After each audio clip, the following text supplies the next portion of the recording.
सवाल यह है कि अगर प्राइम मिनिस्टर ऑफ इंडिया के हिसाब से रोड्स बनाने में स्पेस टेक्नोलॉजी का इस्तेमाल हो ही रहा है, हमने रोड बनाने में स्पेस टेक्नोलॉजी का उपयोग किया।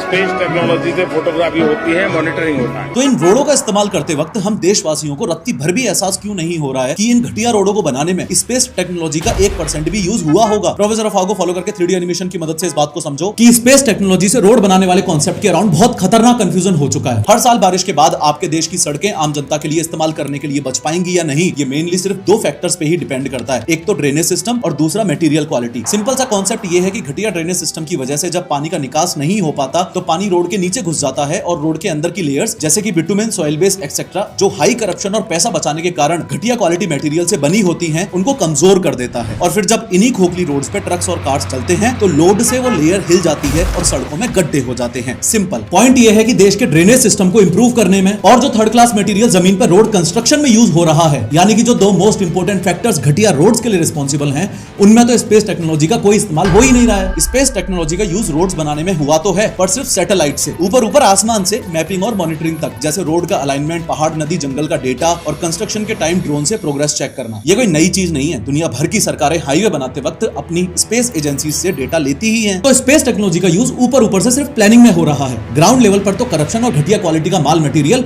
वो ही है।